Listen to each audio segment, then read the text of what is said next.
All right. Good morning. Good afternoon in Texas. Good morning from Oregon. This is Mark Molina, CEO of Molina Leadership and Business Development Solutions. This morning, today, this afternoon in Texas, we are interviewing Velma Rendon. She is the owner of Velma's Investigation Services. And I'm really excited to learn more about what is it exactly that a private investigator does. What's it like to get started in this field of endeavor? Are there any specialty areas of specialty of training or education that you have to have licenses? And what compelled you at this stage of your life to pursue this avenue of professional endeavor? So, Velma, for those that will view this will be watching live right now and those that will watch this later, give us a brief introduction of your life and how you came into this professional endeavor of service. Okay, well, hello. Thank you for having me. I'm excited to do this. My name is Velma Rendon. I am born and raised in San Antonio, Texas. I've been doing this for 29 years now. I am a single mom, so that gives me a lot of time to do what I need to do in this field. This is a male-dominated industry, so I kind of feel like I've got the shoe up on this part of my business. I help people get ready for a legal battle. I specialize in child custody and domestic issues, locating lost loved ones, but it's mostly child custody. I've been doing this, well, like I said, for 29 years, and my licenses, I've only been doing this for 5 on my own, but I've been in the industry since 1991. It's a lot of fun. I help people, but in a different way that one would imagine that they needed help in. Nobody ever thinks to call a private investigator because they're embarrassed, or they just don't think they need one. And for any legal battle, I always recommend calling a private investigator because we can dig, and it's stuff they can dig too. It's, public record, but we do this on the daily, so we know where to go, how to do it, speed up. We help their family law attorneys come prepared to, to battle their court case. So it really helps in a lot of ways. We do listen to our clients. It's a lot of listening to their problems and understanding and helping them and kind of guide them along on what they need to do. So it's really rewarding that way, that I still get to help people just in a different capacity. So it's a lot of fun. So you've been in this industry for 29 years, 5 years on your own. That's what you said, correct? Yes, yes, So basically 24 years working for someone else. correct. And in that 24 years, were the roles you facilitated or fulfilled in the other employment positions, were they also in the arena of investigating, or were they Yes. admin only, or what was that like? The first 12 years was at USAA, a big insurance company, and I was only in the fraud unit. And I started off as a clerk doing the filing, but and then there would eventually move up to a secretary and then a technician, and then doing we did um, just all kinds of fraudulent cases for insurance. I was in behind the scenes, looking for motive, just helping the investigators along. And I stayed there for the whole 12, almost 13 years until they relocated and they closed down, and I went along to a private agency. So I've always been behind the scenes, doing the research, doing the reports. So I knew this business like the back of my hand. I never wanted to work the streets. I didn't feel comfortable enough to be in the streets. And again, that's why I do child custody and I do domestic issues. So as a woman, we kind of have we have the upper hand on that because we're less, we're very discreet. So Mhm. nobody ever suspects a woman. They're not threatened. We're non-threatening. So if we're sitting in a car for an hour or two, we're not going to scare the neighbors because we're not a man, and they're just not, they leave us alone, and we get what we need. And it's like I say, it's a very rewarding job. It is sad sometimes, but it's good to help. 90% of the time we're helping. I don't have hardly any we don't get caught very often. That's part of being the woman that we are. A lot of communication, which eliminates a lot of, time and money, the waste of the client's money and our time. So communication is very important. And I feel like as a woman in this industry, we need to listen and communicate well, where a lot of times the men, they don't want to listen to the problems. They just want to go out there and take their photos without knowing, doing a lot of the research, finding out where they work, what do they drive, what's their license plate. Got to have all that. And, that's where I specialize in research. So it's a lot of fun. So is a private investigator required to have any particular licensing or law enforcement training and background? What's that like? Yes. You do, well, in my case, you have to have, when I came in, I didn't have any criminal history as far as criminal research, criminal justice degrees, where a lot of them come from law enforcement. Military, you need to have some kind of law enforcement experience, criminal justice. So, and you have to have 18 hours of CE credit for every 2 years. So I just went into school to take CE credit. I never went intentionally to get a degree. It just turned out like that. After I was done, it turned out I had enough hours for my degree, which I was kind of shocked at, because I didn't think I wasn't going for that. But it was so interesting. I loved, I took a lot of courses. I still have to take, ethics training, which is ridiculous, but that's what you need. To me, it comes natural.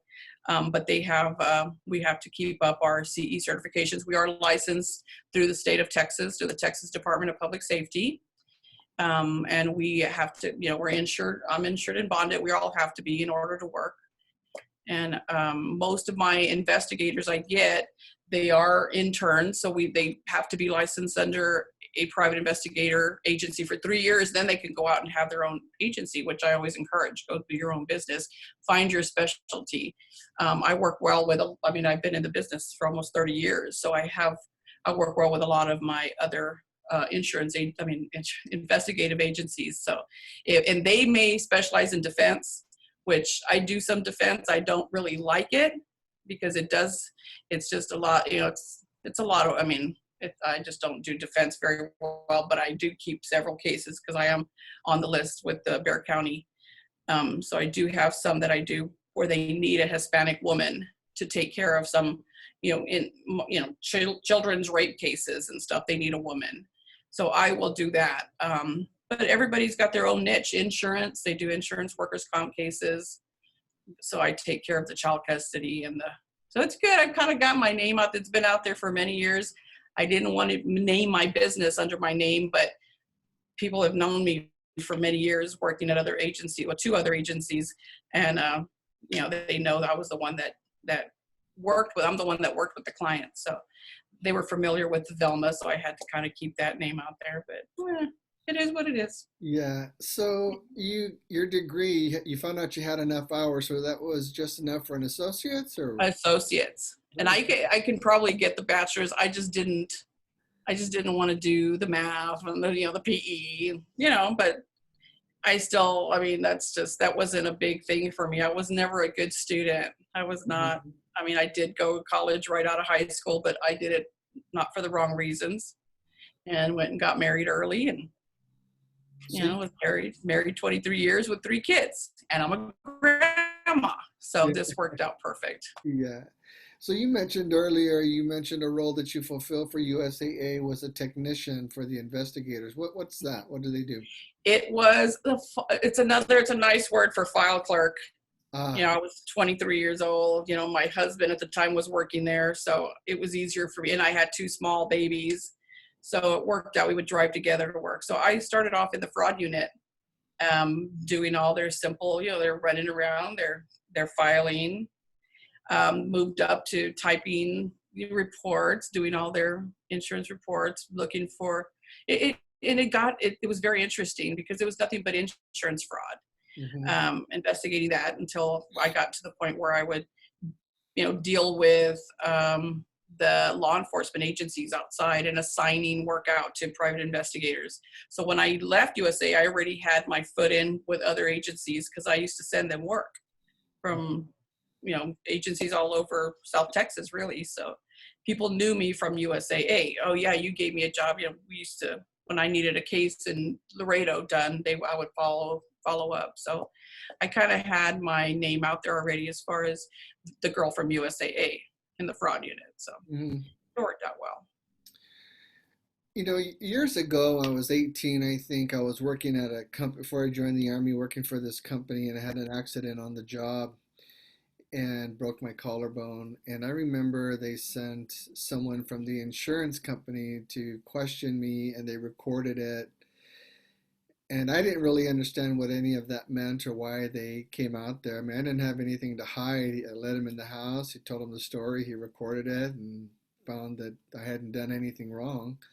It was just an accident. And so I'm actually remembering that right now as you're talking. That guy was probably an investigator. Yes, that's what they did.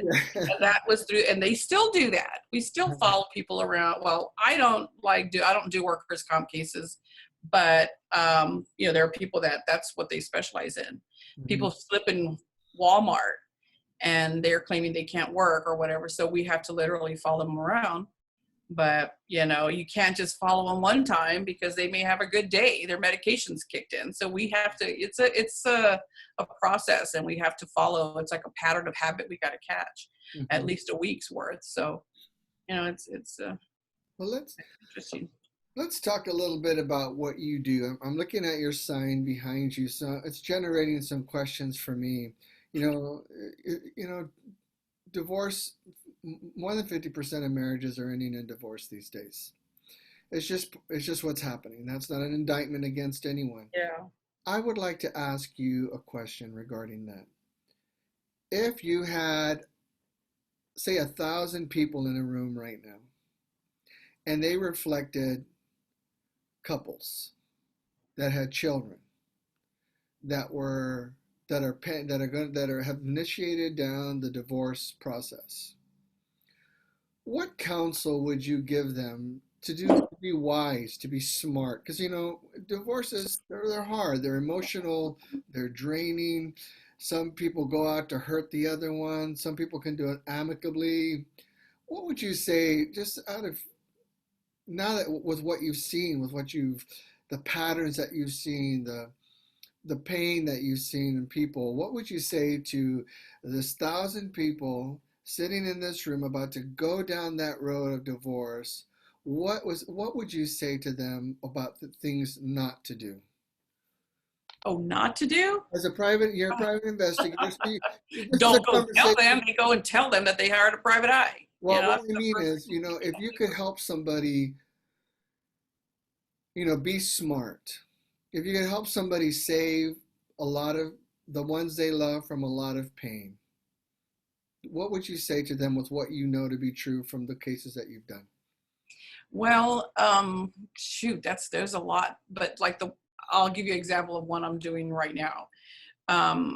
Is to leave it in our hands. Yes, hire us if you need us. We'll get to the bottom of it. They may be wrong, because usually when they come, they've got a gut instinct. It's always that gut instinct that brings them to us, and that gut instinct, that's the Holy Spirit. It's talking to them some, because 90% of the time, that gut instinct is correct, and I rely on their gut instincts. Give me some, what is it? What do you think? What's going on? I mean, they're going to the gym every day. They're doing this, but it's leave it in our hands. If you have, do not talk to them about it at all. Leave it alone. Leave life as best you can. And it's always concern for the kids. The children are the main reason we do this, is because we want to, it does turn very nasty, but we need to make sure and get the facts. This is what we saw. We can't give our opinion. But once we see something, we're like, you know what, you do need an attorney. You need an attorney. Let's take them what we have and talk to them. A lot of times they'll get what we're not supposed to give them everything we have or tell them where they're at, because they'll blow our case. And we investigate like we're going to court all the time. So we don't want to tell them something and then it's blown. We can't use it in court now. And a lot of times it's just for peace of mind. They just need to know, and doesn't mean, and they're not going to get a divorce. They just need to know so they can fix it. They want to fix it. And what they do is they're really making things really bad, because the other spouse is going to look at it, well, you didn't trust me. It's a trust issue. Because once you come to PI, and once we do have to put a GPS tracker on that car, the trust is gone. And I tell them it's now we're just preparing for court. And usually when they do come to us, they already know. It's just the icing on the cake. It's what they're going to use in court. They've gotten phone calls from the other person. They've got, they've seen for themselves. It's when they get to this end, it's because the attorney might have said, go to the PI, tell them I need a photo, because they're going to use that. And it's only a negotiation tool, because in Texas, adultery is not against the law.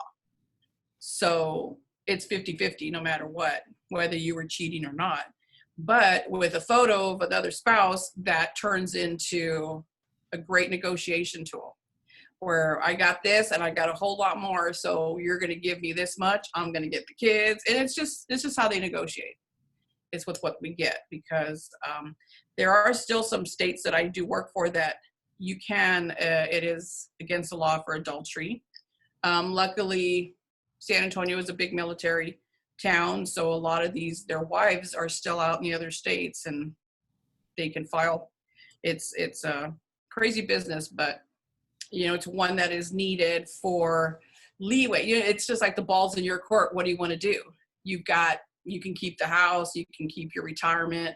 It's just negotiation is all it is. And they're like, we're busted, so we're going to court. We're taking this one little picture, and there was a whole lot more where this came from, which maybe we only followed him for 1 week or 2 days, and who knows, they don't know how long we were there. So it's just one of these gotcha things, and you want to take let's see how far we want to go with this.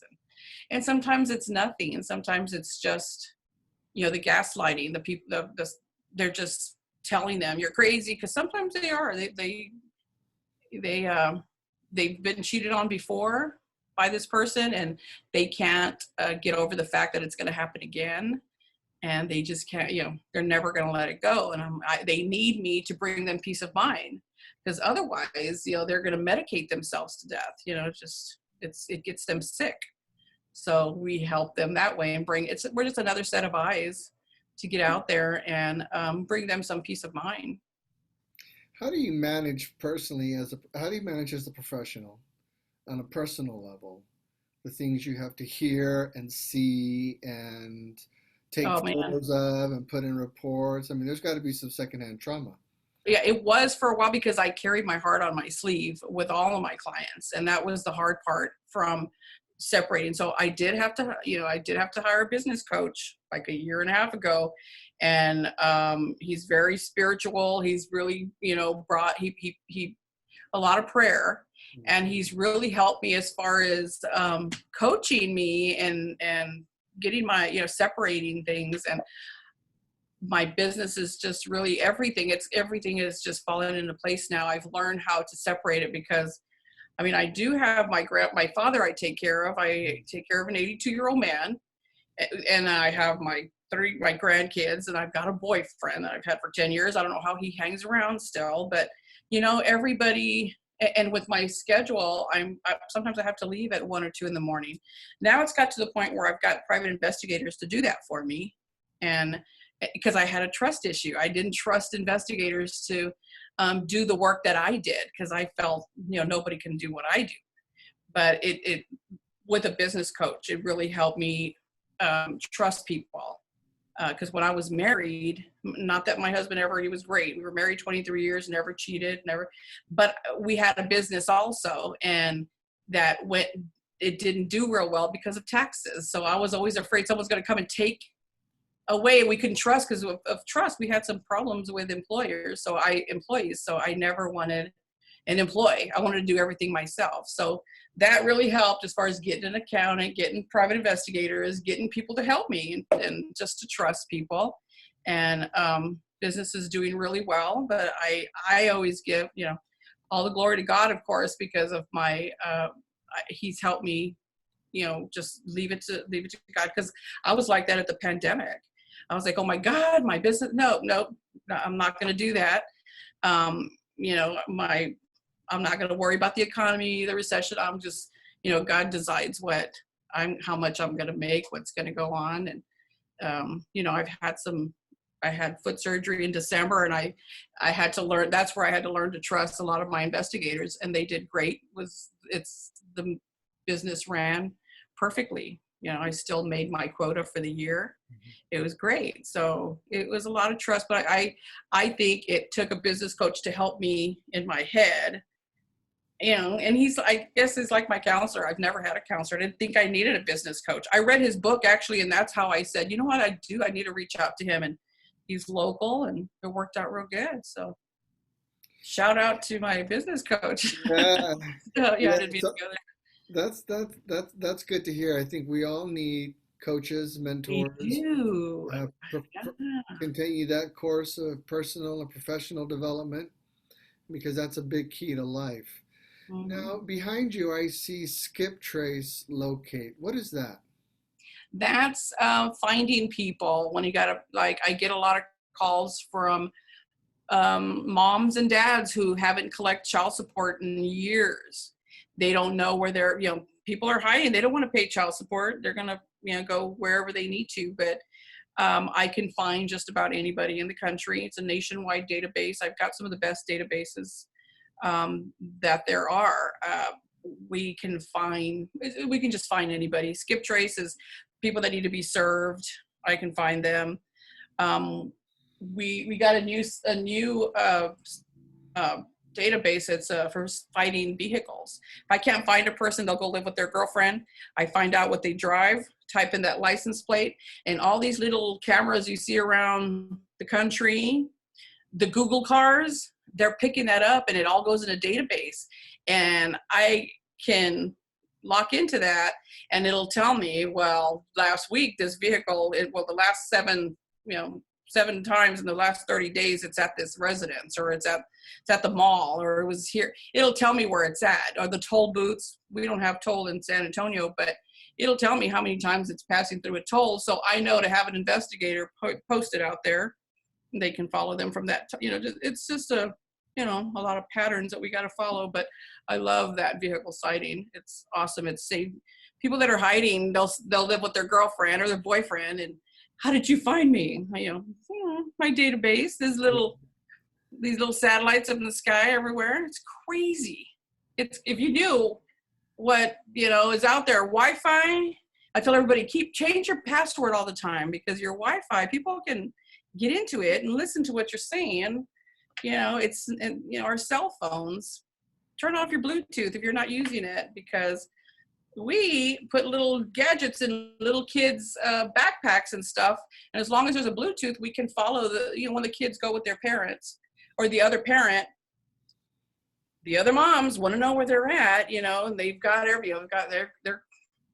there's just some situations that are not safe for the kids, and it's not, it's up to them to keep track of their kids. Where are they? Are they missing? Why are they going? Why aren't they calling me at this time? And it's crazy. It's a crazy business, but it's all about, control and safety. And there's not much real privacy anymore, is there? No. And that's what cracks me up, is people's like, oh, they're just trying to government. And I said, the government has been a hold of you ever since you had a cell phone. Get over it. Yeah, they know where you're at everywhere. Let's talk about, I see behind you, it says social media investigation. What does that mean? What do you do when you investigate someone via social media venues? What are you looking for? Well, that is, there was a time, and it's not so much anymore, but people were inventing social medias to hurt another person. They would take their photos, put it there, create social media. It was a hate thing. Mm-hmm. The police didn't get involved a lot now with that, so we don't do so much of it, but we still can. I have an investigator that I actually have to, it's a contract. She does all that. They break in, and most of my investigators are female. I do use a lot of female, but she's awesome. She can we don't break into, social media accounts. Well, sometimes we do if they invite us, if they say, yeah, you can be my friend. But social media, that's really what it was, is people were creating fake accounts. Hmm. Like during the political season, they were doing that a lot, Hmm. creating fake accounts and running ads, because they don't want you to know what their political affiliate is. Like you can see my Facebook all the time. I'm not going to put anything political, but I can create a fake one. And people are being very hurtful and hateful, and they were, it was being used in bad ways. So we can find them through their IP address, where their where it originated, and send the cops over there and they take care of it. But that's the social media part. That's mostly what we used it for. Well, let's talk about that for a second, because I know when we were driving from Oregon, when we moved down to South Texas in 2010, we're on the road, we're on the highway. Somebody enters my Facebook page, I don't know how, gets a copy of my profile picture, and starts sending pornographic material to a bunch of people. I'm talking serious pornographic Oh things. my God. I'm driving down the road. I don't even know what's happening. And several people start messaging me, and then your sister messaged me, and she said, "Did you know this is happening?" I'm like, "We're on the Oh, highway. I don't have any idea what anyone was talking about." yeah. And that was happening as we were driving. Someone posing as me was sending these very Graphic photos. Yeah. graphic photos of pornographic photos. And then a couple of years ago, someone was using my videos of my daughter and I swinging at the park and sending them to people with messages that was not my voice. And someone messaged me asking me what my problem was. And I'm like, I don't have a problem. I don't even know you. And then they said, well, then you sent me this video. And me and my daughter played together. Somebody took a video, and then I'm actually looking at a friend on Facebook. One time I'm cruising, and I'm looking at these posts that have my name and picture, posting stuff on people's pages. I don't even know who comments Yeah. that ever came from me. Well, and it's been about 4, 5, 6 years that's happened. Mhm. Now, we don't. Facebook kind of stepped in. Facebook got sued, so now if anybody has a complaint, and we always send them there first because it's free. A lot of that's free service to our clients. Where here you're going to have to pay my rate, so I always send them there first, because before they didn't have that. And it went right away to the police, and it had to it was a long process. The police had tons of cases. They come to investigators only because you get the communication and the time. We just push things along a little faster, Mhm. because the cops have 300 cases on their desk. They don't have time. The same with missing children. They've got 300, 400 cases on their desk. So they come here, they got to pay the money. That's what's unfortunate. They got to pay when you get that free service with your tax dollars. But that's what's happening now. We don't do very many social searches anymore, because the police are doing it now, and Facebook is doing it themselves too. So they have a department that takes care of all that. So which is good for the clients, so they don't have to pay for that, because it is a lot of work, and it might come back with nothing, where they paid all this money. And at least with Facebook, it's free, and they will take care of it. They have their own department where they do their own research. And if when they find the person, then they hand it over to the authorities, and it goes from there. So it's a lot. I always send them there first, but I let them know we can do that. But like hidden assets, hidden bank accounts, I can do all that. I just didn't put all that out there, because people don't need that's really for divorces. People try and hide their money from getting ready to get divorced. They don't want their wives or husbands to take their money, so they're hiding it. So we can find hidden assets and stuff like that. Yeah, well, I remember when, in the second time that happened, when someone was using videos of me and my daughter, they said, "I'm going to report you to Facebook." And I said, "Please report it to Facebook." And I immediately reported it. Wow, Mark, that must have been some bad stuff. Yeah, it's just the reality that we're all vulnerable on social media, whether you want to accept it or not. There's a lot of people out there with a lot of skill, technical IT skills to A lot of recreate time on their hand. a lot of time on their hands. And I was just, wondering when it said social media investigation, what that meant, because that could be abroad? Are you looking for people who are like Dog the Bounty Hunter? Remember that guy? And they'd go to people's Facebook pages and put Yeah, their Facebook page. We got him here. that's fair game. Yeah, I use that a lot. I use that a lot. There are so many sites out there I didn't know, but that's social media. That's also searching through their Facebooks, Instagrams, their Tinder, Hmm. WhatsApp. I have a lot of trouble with that one because that's kind of private, but Hmm. there's some out there that people are getting smarter now. Yeah, so social media, that's considered public domain. Is that correct? Correct Hmm. terminology, right? Yep. Because I Yep. noticed now a lot of people are locally the other day, an elected official made a post on his Facebook page, and that ended up on the news, right? And then some other appointed official made a comment, almost got him fired. Just a lot of that kind of stuff. And so it's interesting. People have to be careful. I mean, It's fair game. It's fair game, and that can be used in court as well. People, if you say something, or if you have a picture with your kid doing something dangerous, or you're mhm. drinking and your kid's there, I cut and paste that and take that out to court and say, "Were you drinking?" And when the court order says you're not supposed to have alcohol around your kid, people just don't know. And they were tagged, so they didn't know that post was out. So we gotta. It can be used in court against them. I think it's good for those that will Absolutely. hear this today that we have to be very careful and very mindful that social media can be used as a real tool for good things, but it's very A lot of dangerous. that. Yeah. Oh yeah. Yeah. That's why most of my clients, I say, close your social media. First thing you do is shut it down.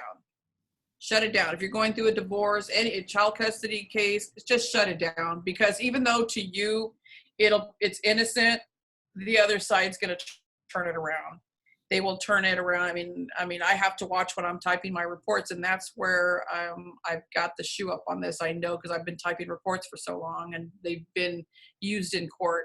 Little words, little things that you say, that less is best on these reports, because the other side's going to get a copy of my report and they're going to try and rip it up. They don't want it used in court, so they will try and find something to turn it. Oh, so you're saying he is a good dad?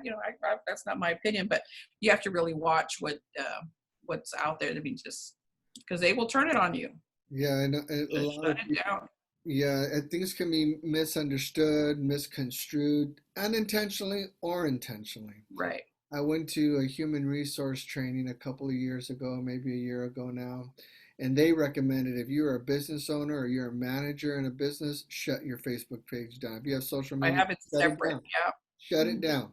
They're like, don't even have any social media outside of whatever you need to have for your business because there's Right. too many people looking for ways to hurt you.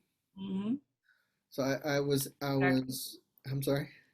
I said exactly. No, you're right. Yeah, so that I never forgot that, and I thought to myself, well, to me that seemed like a little too extreme because, and I mean, unless you're, you know, vomiting, so to speak, emotionally all over your Facebook page about everything, I think you can have one with wisdom and discretion, Right. but Right. at the same time, it's still subjective, right? Hmm. Hmm. People can read, you can post something and it can be misinterpreted, and someone can Yeah. say, you know, this is what this Yeah. person is really saying. Exactly. Let's talk about missing person on the sign behind you. You have runaways. What do you do when someone comes to you and says, I have a runaway child? What do you do? Well, the cases that I usually do, these are pretty, again, with my vehicle sighting, my teenager took off in my car, or, yeah, they're gone. They took off with a boyfriend, somebody they met on Facebook. I get that quite a bit. But they're in their vehicle. So you can't call the police main vehicle, because they're going to arrest them and, their kid, and they're going to be marked for life that they've got a vehicle. So, I mean, a stolen vehicle. So you don't want to do that. So we find the vehicle, we find them. Half the time they're in another city or state. They're gone. Mhm. So the vehicle sighting helps with that. We can ping their phones also. We got a database that'll help us ping a telephone. Those are very pricey. So, but as long as the phone is on, they send a signal to it, and it'll say, okay, it's on the 200 block of Cincinnati or something. So we just don't know exactly where, but we go over there and try and find them, get our photos, slap a tracker if the client gives us permission, it is their car, and then we go, and then we just let the cops know where they're at 24/7. We know where the kid's at. So they're a lot of fun. The missing persons, half the time they don't want to be found, so it does take, you know, some work and phone calls and all that good stuff. And you know, they'll sometimes they're 30 years old and they're missing, you know, 70, 80. We got to, it's just not the teenagers, but thank God we don't get a lot. And that, again, that's something that the police can do. And most of the time they've already filed a report to the police, but the police have a process they go through, and they have scheduled hours. They're not working 24/7. We are always working on these cases. You know, if we get a lead or something, we got to go. That's just the way we work.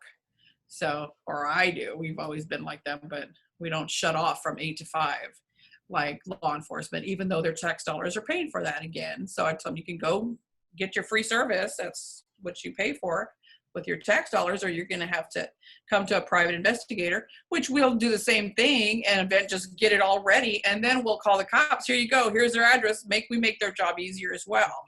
Mm-hmm. They, you know, and they appreciate that because they got a workload. So it works good. I remember watching and reading about Pablo Escobar, the Colombian drug lord.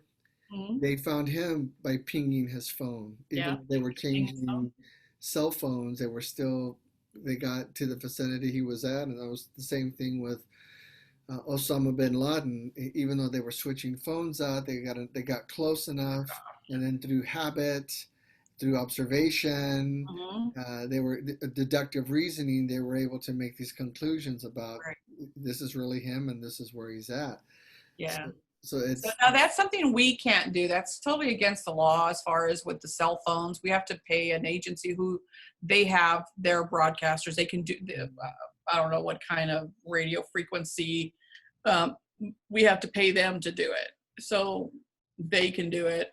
And then we just go and confirm, and they use our photos and our information to go and get to them and then take care of it that way. But yeah, no, they eventually come home, but missing persons is always good. The hard ones are the ones that are in the street. I had a case where they had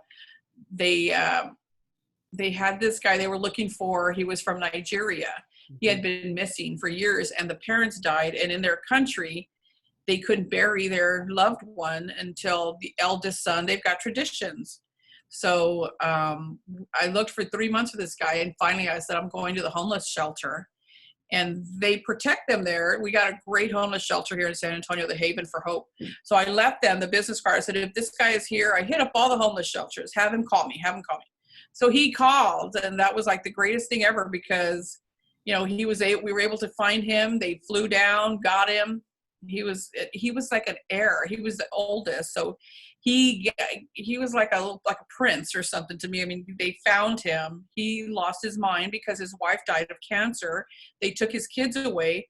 So it was a very unfortunate situation. He didn't know what to do. He had no money, no job. He was depressed. So it was very sad, but it was a blessing also because, I mean, this poor guy, I found him in a homeless shelter of all places.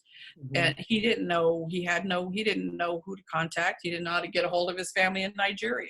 He never wanted to leave because he knew his 2 daughters were in San Antonio somewhere, and he eventually wanted to get them back. But so it was really good. They came down, but and they were able finally to bury the dad after 3 months. You know, they hold on to him, but there's certain, you know, that one is one that always sticks to me because it was so great. You know, I picked him up at the airport and brought him in, but stuff like that. There's a lot of missing persons or any age. They vary. But that's very rewarding when you find them.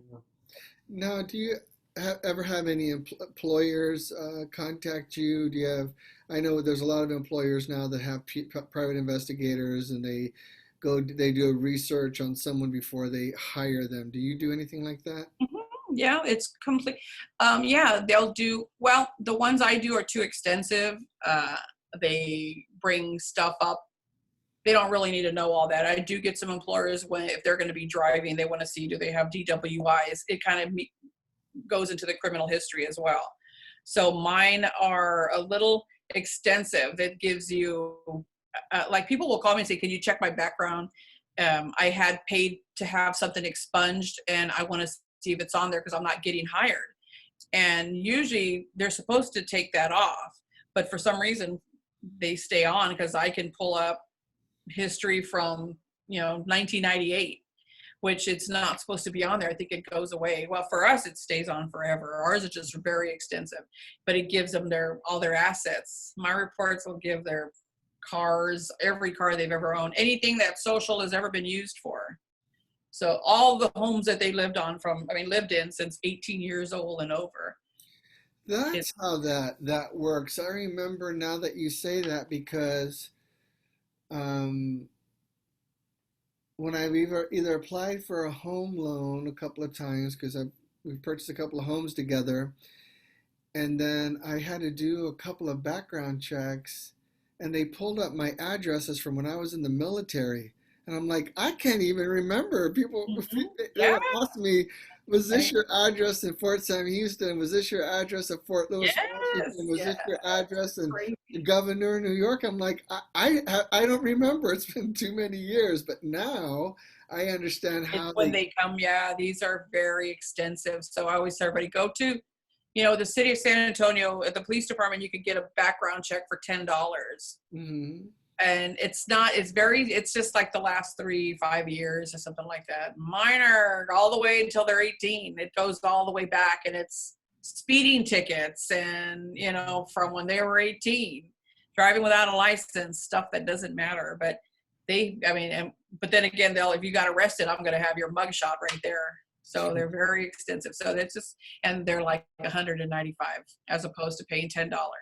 Yeah, But yeah, they're pretty, but you get a lot of information.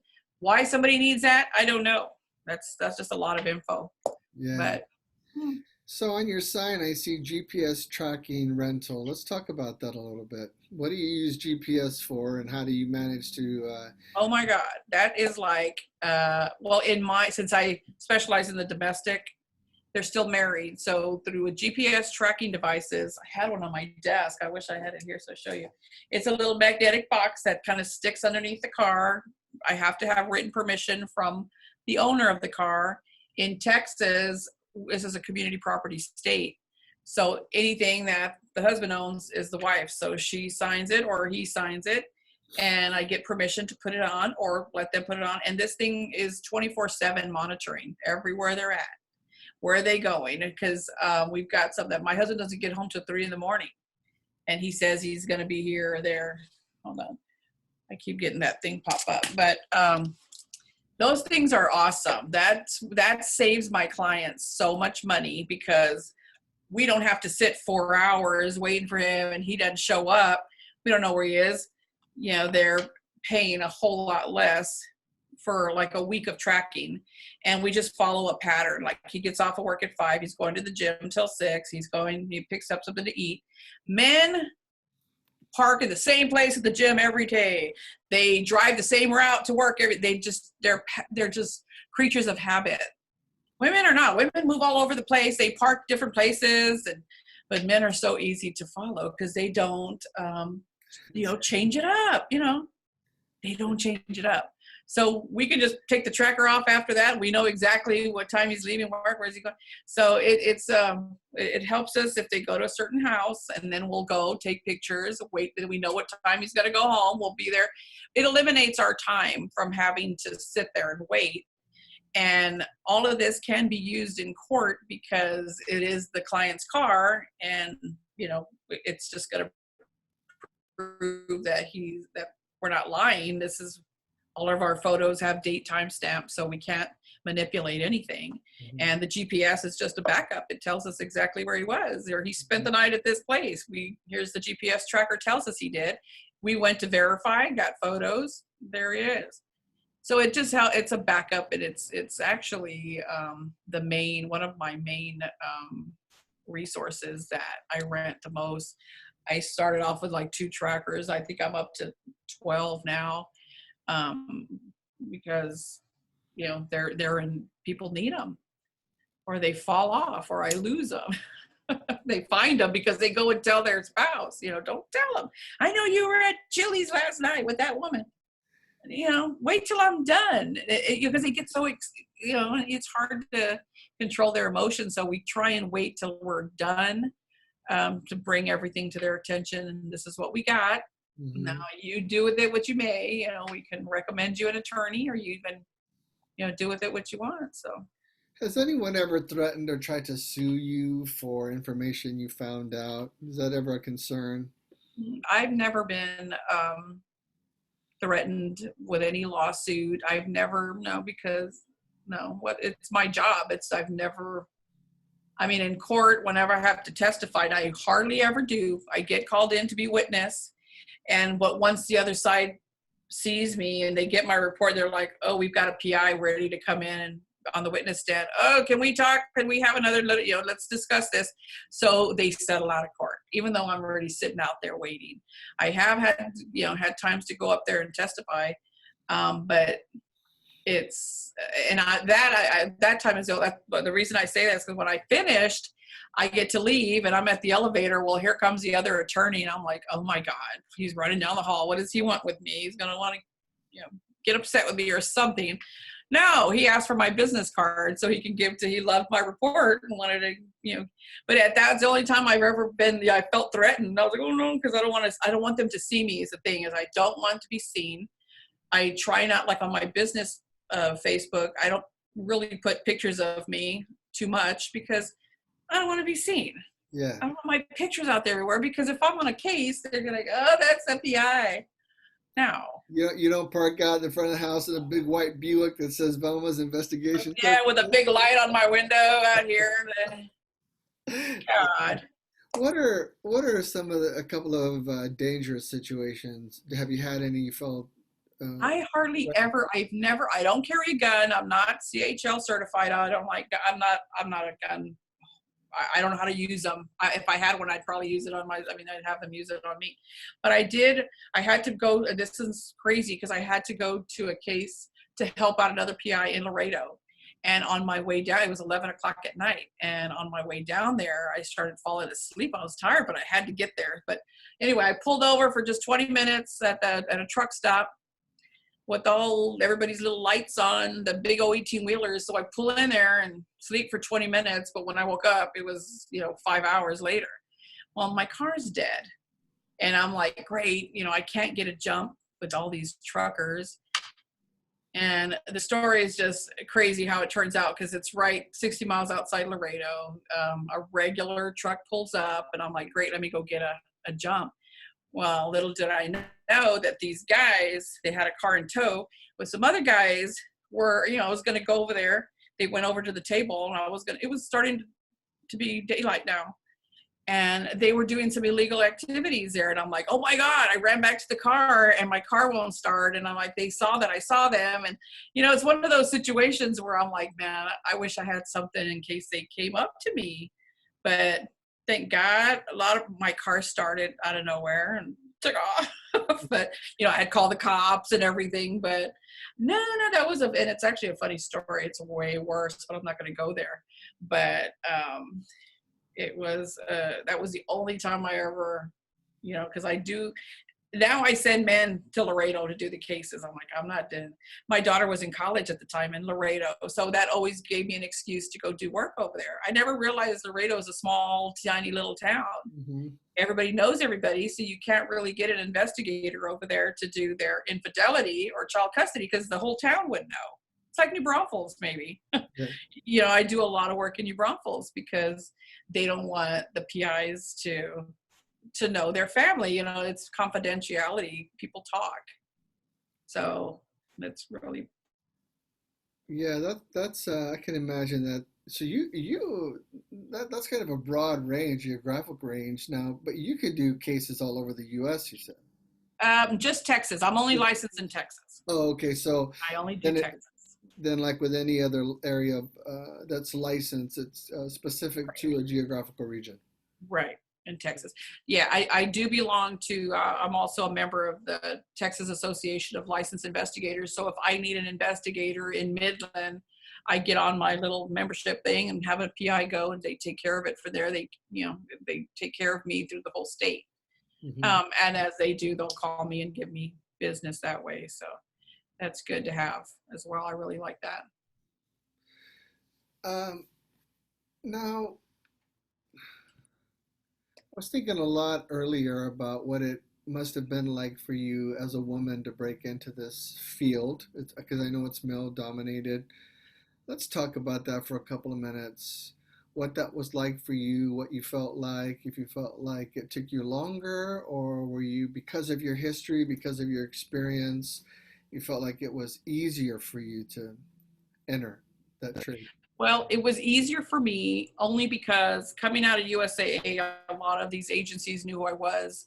But when I went to work for this one agency, I just stayed as I was the case manager. I just worked the cases. I talked to the clients, assigned the cases out, typed up the reports, did the court witness stuff.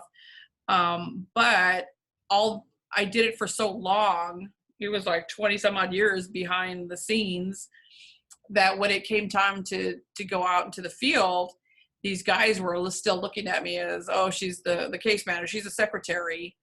It was kind of funny that, I mean, they didn't really want me out there doing the video or going out and, getting on a secret mission and going into the Chili's and disguising myself somebody else. So it was just so much easier for me, but it took them a while to trust me now. I mean, I've got them coming in here. Everybody wants my help on how to quote a case, because that's what I did for so long. I know how to quote these cases where the investigators, the guys, they're so used to being in the street, they're just going to say, give me $2,000 and I'll do this. Well, it only takes $500 and you can get this done, but they don't know how to quote. Mm-hmm. Where that helped me. So I got people coming in here helping. Can you help me quote this case? Because these guys are like retired DPS. They're not used to working. They don't know how to quote these cases. So mm-hmm. It's more consultation. I do a lot of consult for these guys, but it did take a long time. I mean, here I am at 29 years, and it maybe because when I started, maybe the last 3-4 years, they finally accepted me into all these meetings that I go to, these associations, and but being the only woman at these meetings, I didn't want to be there anyway. They're very political and they're very, it was just not good. And I'm being a minority, and I didn't like it anyway. So now I'm okay. They've kind of, very respectful. Everybody's very respectful. So they know I've been in the industry a long time. I'm getting ready I'm writing a book with I got a chapter in a book. So I'm going to be an international bestseller pretty soon. So that's because they wanted to know my perspective as far as a female dominating a man's industry. And, I feel I'm dominated in certain areas of my field. So it is a long time coming. I've got a lot of experiences, and, you learn as you go. It's trial and error. And I've had a lot of error, and I've learned from that. So that's what I think helps me. Like when I talk to clients, I'm like, well, per my past experience, I've done something like this, but everybody's case is so different. Everybody's situation is so different. People have different marriages, and it's just different. So you really have to listen. It's a lot of listening. Mm-hmm. It's very interesting. I know our local district attorney, she said they have retired DPS investigators. Do you ever do work with the local district attorney's office? I do. I don't do a lot of defense work, but I have worked with them a lot in the past. So it's good. It's I just wish they would reach out to us. I wish more law enforcement and like the district attorney can contract a PI. We can help them so much as far as doing vehicle sightings. The police can't do that. They have to be directed to the auto theft unit and get permission from them just to run a license plate for a vehicle sighting to find somebody.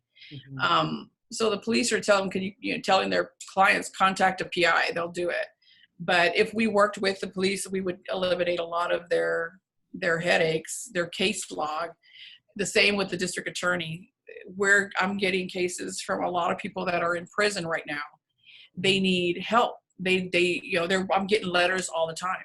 I've got an investigator who that's all she does. She sits there doing all this pro bono. I pay her, but we're working to get people a fair trial. Some of these people that went to jail 33 years ago and they never got a free trial, didn't get, no DNA samples, so, years later. So we give back a lot too. We're trying to help because it helps, my students, the interns, since they are fresh out of, criminal justice classes, this helps them, and that they take it back to their teachers and they send them to different project people that are out there in the prison system that helps our people get a fair trial, and you get another trial, or because we come up with more evidence. We went and got an affidavit of the girl that claimed that she got raped. Well, she changed her mind. She never did.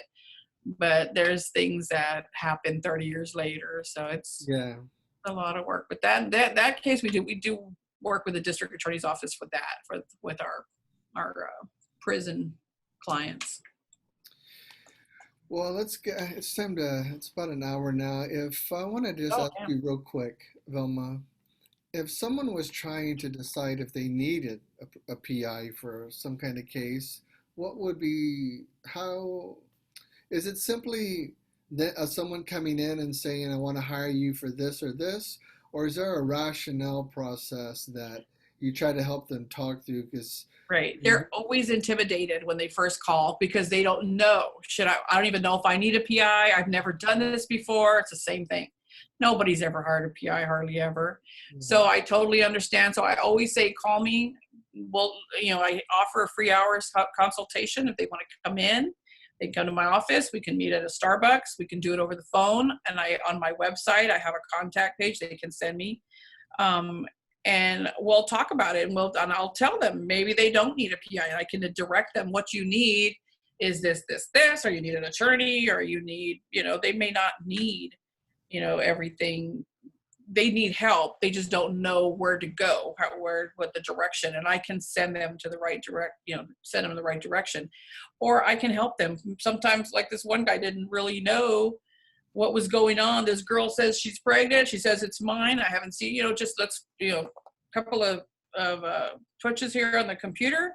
She probably is. She's got a criminal history. She doesn't want you to know she's pregnant. You'll take her baby. It's so easy. They just need to call and we'll get it settled just, quicker than they expect. Sometimes we can, get it taken care of. And then I'm like, yes, you do need, if you plan on any legal action, let's do this, that, because I'm not going to take a case if I don't think if it's going to be a waste of my time and their money. We really want, I want to help people. That's why I do this. Mm-hmm. So it's a lot of fun, very rewarding. I was really impressed with our district attorney, Patty Perlow. She mentioned when I interviewed her before the candidate forum for this last election. And she said that she advises the assistant district attorneys that, remember that before you charge someone, that if you're going to charge them, you have to make sure that what you're doing is correct, because you're going to impact their lives potentially forever. Mm-hmm. And you have to make sure that the legal basis is there to do that, the moral. I don't know if the moral word is correct, but yes, it is. Do you have that same thought process before when you're talking to someone? Before we do this, let's just make really sure, because you're not. You're there to provide a service, but I don't hear you saying, "I'm going to be your personal vendetta tool to hurt somebody simply because you hurt them." Oh, there's a lot of instances where I've got somebody calling and they need to locate this guy. I need to find out where he's at and all this stuff. And I'm like, okay, well, give me some information. I'm just not going to take it and give it to her. A lot of times these people don't want to be found. I need to find out what the situation is. And then I will call that person before I give them the information. And I will say, I've got this person. She doesn't sound right. She's looking for you. Do you want to be found? Or if they're running away. When they're runaways too, a lot of times you're like, do you want to be found? I got to tell you, people are paying some money to find you, and they're like, oh, absolutely not, that's a creditor, or that's somebody, don't tell them where I'm at, but a lot of times it's people that are looking for an old boyfriend and they want to find them, and I'm married and have kids, don't tell her where I'm at, because these women, well, I mean, and men, it goes both ways, but there are some ethical stuff I'm just not going to release that information to them, so I'll have to come back and say, I'm sorry, I didn't find them. There's situations where they're looking for people, and I'm not going to go and charge them, okay, well, I need 195, la la la, well, this is what I need. And then if I don't find anything, I'm like, oh my God, I charged them 195 for nothing. So I take all the information first. Let me see if I can find them. And if I find them, you're going to get a PayPal invoice. That means I found them, and then you pay it. So if I don't find it, because I've built up a relationship with my databases where I'm on a monthly bill, that if I don't get a hit, they're not going to charge me. So why am I going to charge them if they're not charging me? Mm-hmm. So if there's no hit, I'm not going to charge them. So if there's a hit, yeah, I'll send it to them. So I'm not going to go stuff like that, where a lot of people, they're not going to do it. They're going to charge them anyway. And they're like, well, effort was made, I tried. So they still got to pay, whether they got results or not. So to me, I want to sleep at night. Sure. Yeah, I don't want to do that to somebody, because I wouldn't want that done to me. Mm-hmm. But, and I can understand maybe charging a small fee, but for your time, mm-hmm. Seriously, yeah, no, it comes back at me. It'll come back 100-fold. Very good. Well, ladies and gentlemen, we've had with us, out of the great state of Texas, out of San Antonio, Velma Rendon, owner of Velma's Investigation Services. Velma, thank you for your time. What an insightful conversation. Yeah, thanks for including me. Not very many people want to hear from a private investigator, but hey, you never know when you need one. It's important that we understand industries. It's important that we understand services. And I think it's also important when we see someone like you who has become a pioneer in the industry, a male-dominated industry, and what the processes were for you to get to the place that you have, with the standing that you have. And you have legitimate skill, you have legitimate expertise, and people are paying you for that. And so it's good for others to hear that story, to also know what's possible. Yeah, well, thank you for getting the word out and helping me spread this out. This is awesome. Very good. Well, you take care of yourself down there in the great state of Texas. Stay away from that coronavirus. See you on the social media. Yeah, and enjoy those grandkids. I remember you too. Enjoy your babies. I remember when your daughter was playing college volleyball, right? In Both of them. Yeah, both of them. Yeah, both of them. So that's very good. All right. Well, you take care, and let me know if I can help you as well. And we'll probably have you back in the future to talk about some things. Oh, definitely. Anytime. Thank you so much. Have a good day. You too. Bye-bye.